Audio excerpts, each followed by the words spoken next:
வணக்கம். All in one zone devotion சேனலுக்கு உங்களை அன்புடன் வரவேற்கிறேன்.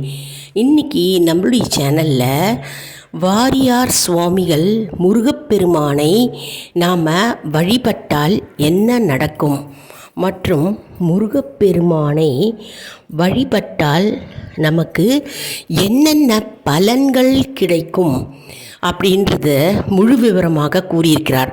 அதை பற்றி தான் நம்ம இன்றைக்கி பார்க்க போகிறோம். அதற்கு முன்னால் நம்மளுடைய சேனலை இதான் ஃபர்ஸ்ட் டைம் பார்க்குறவங்களா இருந்தாலும் சரி, சப்ஸ்கிரைப் பண்ணாமல் பார்க்குறவங்களா இருந்தாலும் சரி, நம்ம சேனலை சப்ஸ்கிரைப் பண்ணிக்கோங்க. கூடவே அந்த பெல் பட்டனையும் ப்ரெஸ் பண்ணிக்கோங்க. ஆல் என்கின்ற ஆப்ஷனையும் ப்ரெஸ் பண்ணிக்கோங்க. அப்போ தான் நான் போடுற வீடியோஸ் எல்லாம் உங்களுக்கு உடனுக்குடன் நோட்டிஃபிகேஷனில் மிஸ் பண்ணாமல் தெரிய வரும். சரி, வாங்க இப்போ நம்ம வீடியோக்குள்ளே போகலாம். முருகப்பெருமானை நாம் எப்படி வழிபட வேண்டும்? அது மட்டும் இல்லைங்க, முருகப்பெருமானை நாம் வழிபட்டால் நமக்கு என்னென்ன அற்புதமான பலன்கள் நமக்கு கிடைக்கும் அப்படின்னு வாரியார் சுவாமிகள் கூறியிருக்கிறார். அவருடைய பொன்மொழிகளை தான் நம்ம இப்போ டீட்டெயிலாக பார்க்கலாங்க. ஸ்கிப் பண்ணாமல் வீடியோவை பாருங்கள். அப்போ தான் உங்களுக்கு டவுட்ஸ் இல்லாமல் புரிய வரும். ஏன்னா சில நல்ல தகவல்கள்லாம் நம்ம வாழ்க்கையில் தெரிஞ்சிக்க வேண்டிய ஒன்று. ஏன்னா நம்ம வழிபடும்போது எப்படி வழிபட வேண்டும், நமக்கு பலன் என்ன கிடைக்கும் அப்படின்றத நம்ம தெரிந்து கொண்டு நம்ம வழிபட்டால் நமக்கு ஆர்வமும் நமக்கு அதன் மீது இருக்கின்ற பக்தியும் அதிகரித்து கொண்டே போகும். எப்போவுமே பக்தி இருக்கணுங்க. அதாவது பரிபூர்ண சரணாகதி இருக்க வேண்டும். அப்போ தான் நம்முடைய வேண்டுதல்கள் நிறைவேறும். நம்ம இதெல்லாம் தெரிஞ்சுட்டால் நமக்கு கூடுதல் சிறப்பு உண்டாகும் இல்லையா? அதனால தான் நம்ம இதை இன்றைக்கி பார்க்க போகிறோம். சரி, வாங்க நம்ம வீடியோக்குள்ளே போகலாம். அதாவது வாரியார் சுவாமிகள் ஆறுமுகனை, அதாவது முருகப்பெருமானை வழிபட்டால் நமக்கு என்ன பலன்கள் கிடைக்கும் அப்படின்றது நமக்கு முழு விவரமாக தந்திருக்கிறாருங்க. நம்ம அதை தான் பார்க்க போகிறோம். இப்போது முதல்ல வாரியார் சுவாமிகள் என்ன கூறியிருக்கிறார் அப்படின்னா, ஆறுமுகனை, அதாவது முருகப்பெருமானை வழிபட்டால் நமக்கு ஆறுதல் கிடைக்குமாம். அதாவது மன ஆறுதல் கிடைக்கும்.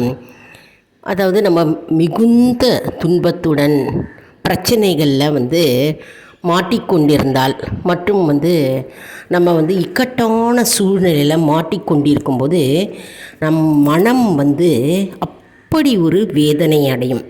அந்த வேதனையை நம்ம பிறருக்கும் சொல்ல முடியாது, யாரிடமும் சொல்ல முடியாது.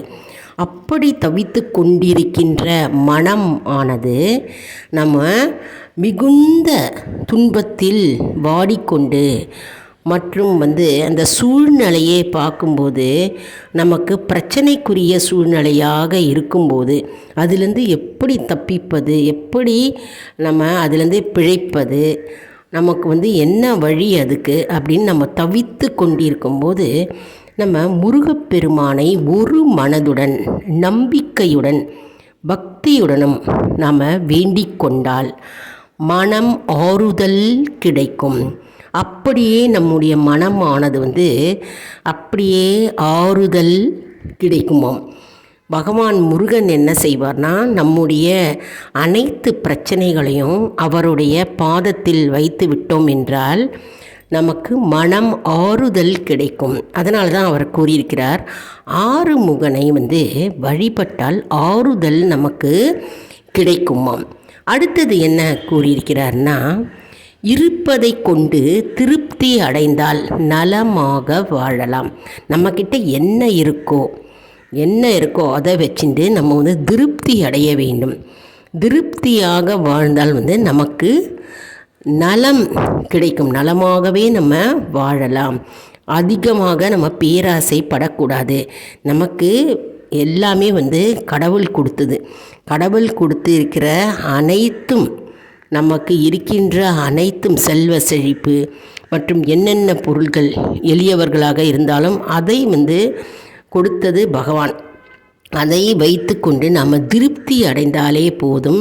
நாம் மனம் நிம்மதியாகவும் சஞ்சலம் இல்லாமலும் நாம் அமைதியாகவும் திருப்தியாகவும் வாழ்ந்தாலே நம் வாழ்வு வந்து சிறந்து விளங்கும் அப்படின்னு கூறியிருக்கிறார். அது மட்டும் இல்லைங்க, கரையான் போல் பிறருடைய பொருளை கெடுத்து மகிழ்வது கூடாது. மற்றவங்களோட பொருள் மீது நம்ம வந்து ஆசைப்படக்கூடாது. அவர்களுடைய பொருளை வந்து நம்ம கெடுத்து நாம் சந்தோஷமாக நம்ம வாழக்கூடாது. அப்பேற்பட்ட வாழ்வு வந்து கசப்பான வாழ்வு. அது மட்டும் இல்லை, நமக்கு அது பாவம் உண்டாக்குமாம். அதனால் கரையான் போல் மற்றவர்களுடைய பொருளை, பிறருடைய பொருளை கெடுத்து மகிழ்வது கூடாது அப்படின்னு சொல்லியிருக்கிறார். அடுத்தது என்ன கூறுகிறார் என்றால், அறிவு தரும் நல்ல நூல்களை படி. அதாவது நல்ல நல்ல புத்தகங்களை நம்ம படிக்க வேண்டும்.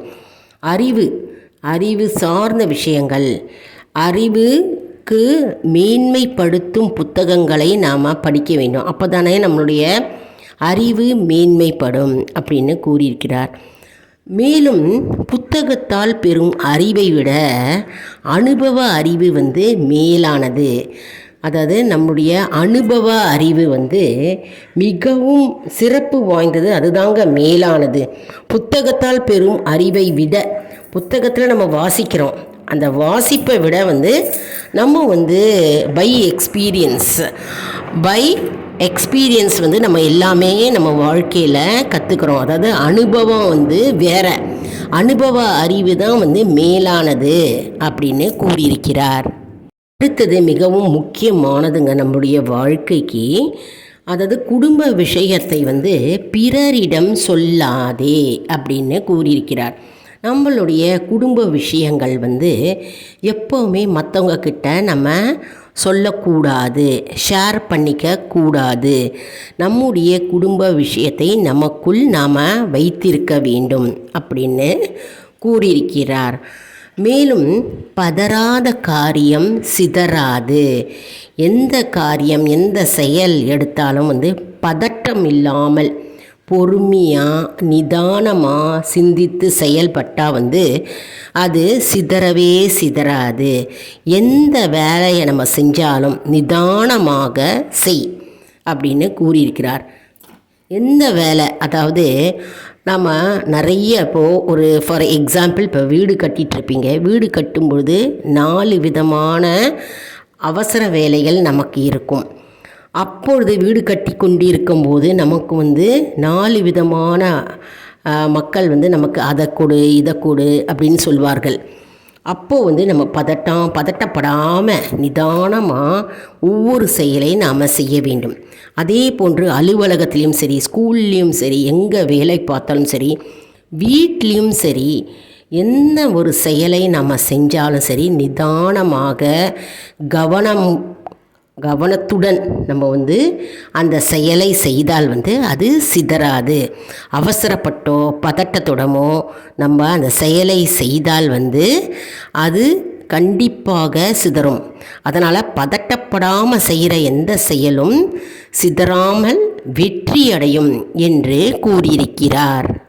அதே போன்று ஆடம்பரமும் அலட்சிய எண்ணமும் கீழ்நிலைக்கு தள்ளிவிடும். நம்ம ரொம்ப ஆடம்பரமாக எவ்வளவு மேலாக இருந்தாலும் சரி, நாம் என்ன ஸ்டேட்டஸில் உயர்ந்தாலும் சரி, நாம் வந்து ஆடம்பர வாழ்க்கை கூடாது.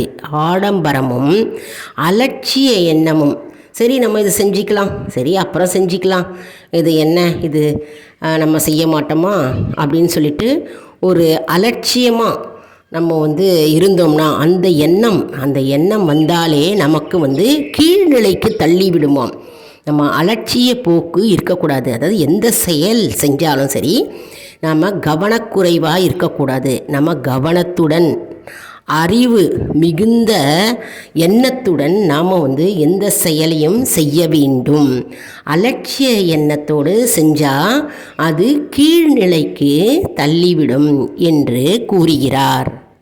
அதன் பின் அவர் என்ன கூறுகிறார் என்றால், நல்லவர்களின் கோபம் மோதிரம் கழற்றும் நேரத்திற்குள் மறைந்து விடுமாம். நம்ம மோதிரம் கிழட்டுறோம் பார்த்திங்களா, அந்த கிழற்ற நேரத்துக்குள்ளே நல்லவர்கள் கோபப்பட்டால் வந்து அதை அப்படியே மறைந்து விடுமாம். அப்படின்னு அவர் கூறியிருக்கிறார். மேலும் உலகத்தில் எல்லாமே தெரிஞ்சிருக்கும், அது மட்டும் இல்லை, எல்லாமே தெரியாதவரோ யாரும் இல்லையாம். உலகில் எல்லாம் தெரிந்தவரோ எதுவும் தெரியாதவரோ யாரும் இல்லை.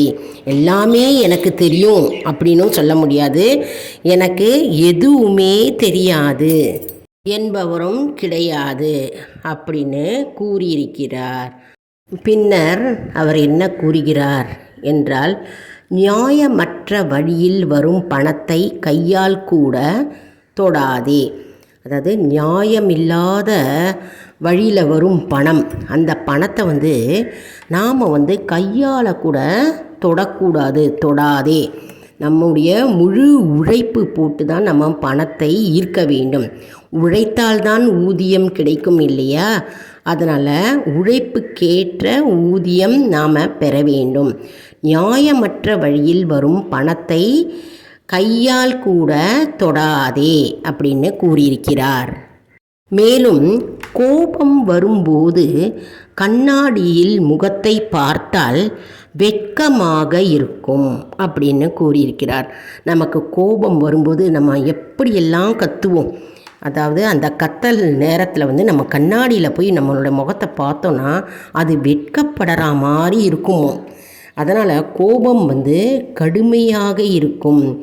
கடுமையான கோபத்தின் பேரில் நம்ம கண்ணாடியில் பார்த்தோம் என்றால் நம்முடைய முகம் வெட்கமாக இருக்கும் என்று கூறியிருக்கிறார். மேலும் எந்த விஷயத்திலும் விளைவை சிந்தித்த பின் செயலாற்று அப்படின்னு கூறியிருக்கிறார். எந்த விஷயம் எடுத்தாலும் சரி, அதனுடைய விளைவு என்ன அப்படின்னு நம்ம யோசித்து சிந்தித்து நம்ம செயல்பட வேண்டும். அதாவது இப்போ உதாரணத்துக்கு நம்ம ஒரு பரீட்சை எழுதுகிறோம். அந்த பரீட்சை நம்ம பாஸ் ஆகுவோமா ஆக மாட்டோமா, அதனுடைய விளைவு என்ன, நம்ம பாஸ் ஆகிற மாதிரி நம்ம படிக்கணும், நம்ம ஃபஸ்ட்டு மார்க் எடுக்கிற மாதிரி நம்ம படிக்கணும், நம்ம டிஸ்டிங்ஷனில் பாஸ் ஆகிற மாதிரி நம்ம படிக்கணும். அதோடைய விளைவு என்ன அப்படின்னு நம்ம சிந்தித்து நம்ம செயல்பட வேண்டும். அப்பொழுது தான் நமக்கு முழு வெற்றி நம்மை தேடி அடையும் அப்படின்னு கூறியிருக்கிறார். மேலும் நம்முடைய அன்பு, அறிவு வெளியில் தெரியாது, அவற்றை உணர மட்டுமே முடியும் இல்லையா? அதாவது அன்பும் சரி, அறிவும் சரி, அது வெளியில் தெரியாது. அதை நம்ம உணரலாம், உணர மட்டுமே முடியும் அப்படின்னு கூறியிருக்கிறார். மேலும் துன்பத்தில்தான் உறவினர் நண்பர்களின் இயல்பை அறியலாம் அப்படின்னு கூறியிருக்கிறார். இது கரெக்ட் இல்லையா? இது எல்லாருக்கும் தெரிஞ்சிருக்கும் அப்படின்னு நான் நினைக்கிறேன். அதாவது நம்ம துன்பப்படும் பொழுது நம்முடைய உறவினர்கள் மற்றும் நண்பர்களுடைய இயல்பு, அவர்கள் எப்படி நம்மிடம் நடந்து கொள்கிறார்கள் என்பதை நாம் அறியலாம் அப்படின்னு கூறியிருக்கிறார். அதாவது வாரியார் சுவாமிகள் அவர்கள் ஆறுமுகப் பெருமானை நம்ம வழிபட்டால் என்னென்ன நன்மைகள் நமக்கு கிடைக்கும் மற்றும் அவருடைய பொன்மொழிகள் நமக்கு இதன் மூலம் நமக்கு தெரிகிறது. அவர் இந்த பொன்மொழிகள் நமக்காகவே அவர் கூறியிருக்கிறார். அதாவது நம்ம பகவானை கும்பிடும்போது, அதாவது சேவிக்கும்போது, வழிபடும்போது நமக்கு அனைத்து நற்குணங்களும் இருக்க வேண்டும். நம்ம பகவானை சேவிக்க வழிபட நமக்கு மன ஆறுதலும் கிடைக்கும் மற்றும் நல்ல மார்க்கம், நல்ல சிந்தனைகள் மற்றும் நமக்கு ஒரு நல்வழி பாதையை முருகப்பெருமான் காட்டுவார் என்கிறார். மேலும் நாம் எப்பொழுதும் பகவானை சிந்தனை செய்து கொண்டு நாம் அவரையே பற்றி கொண்டு நாம் வேண்டிக் கொள்ள வேண்டும் மற்றும் நம்முடைய வழிபாட்டை நாம் தொடர்ந்து செய்ய வேண்டும் என்கிறார். என்ன அன்பர்களே, இந்த வீடியோ உங்களுக்கு மிகவும் பயனுள்ளதாக இருக்கும் என்று நான் நம்புகிறேன். அதாவது இந்த வீடியோவில் ஆறுமுகப் பெருமானை நாம் வழிபட்டால் நமக்கு என்ன பலன் கிடைக்கும் மற்றும் வாரியாருடைய பொன்மொழிகள் அவருடைய பொன்மொழிகள், அவருடைய வார்த்தைகளை நாம் இன்னைக்கு முழு விவரமாக பார்த்தோம் இல்லையா? இதன்படி நாம் வாழ்ந்தால் நம்முடைய வாழ்வு ஜெயம் பெறும், வெற்றி பெறும். மற்றும் இந்த வீடியோவுக்கு ஒரு லைக் கொடுங்க. இதை மற்றவர்களுக்கும் ஷேர் செய்யுங்கள், அவர்களும் பயனடையட்டும். மேலும் நிறைய ஷேர் செய்யுங்க. நம்ம ஷேர் செய்ய செய்ய நல்ல விஷயங்களை அவர்கள் பலனடைவார்கள். அவர்களுக்கு வாரியாருடைய பொன்மொழிகள் தெரிய வரும் மற்றும் முருகப்பெருமானை எப்படி வழிபடுவது, என்ன பலன்களும் தெரிய வரும். அதன் மூலம் அவர்கள் பலனடைவார்கள் இல்லையா? அதன் மூலம் நாமும் பலனடைவோம், நமக்கும் நன்மை வரும் என்ற நம்பிக்கையுடன் தான் நம்ம நிறைய ஷேர் செய்யணும். ஷேர் செய்ய செய்ய அவர்கள் பலனடைவார்கள். மேலும் நம்முடைய சேனலை ரெகுலராக பார்க்குறவங்களுக்கு நம்முடைய சேனலில் நிறைய டிவோஷனல் பாடல்கள் மற்றும் மந்திர ஜபங்கள் மற்றும் எந்த நேரத்தில் என்னென்ன விளக்கு ஏற்ற வேண்டும் போன்ற அற்புதமான கருத்துக்களை நான் கொடுத்து கொண்டே வருகிறேங்க. புதுசாக பார்க்குறவங்க நம்ம சேனலை சப்ஸ்கிரைப் செய்து கொள்ளுங்கள். மேலும் ஆல் இன் ஒன் ஜோன் நண்பர்களுக்கு ஒரு அன்பான வேண்டுகோள். நம்முடைய கம்யூனிட்டி போஸ்ட்டில் கேள்வி பதில் நேரம் வருங்க. அந்த கேள்விகளுக்கு பதில் தாங்க. இதன் மூலம் நம்முடைய ஆன்மீக பயணம் எப்படி இருக்கிறது என்பதை நாம் தெரிந்து கொள்ளலாம் இல்லையா? இது சப்ஸ்கிரைப் செய்தவர்களுக்கு மட்டுமே தெரிய வரும். அதனால் நம்முடைய சேனலை மறக்காமல் சப்ஸ்கிரைப் செய்து கொள்ளுங்கள். அடுத்த வீடியோவில் வேறொரு தலைப்புடன் உங்களை சந்திக்கிறேன். நன்றி, வணக்கம்.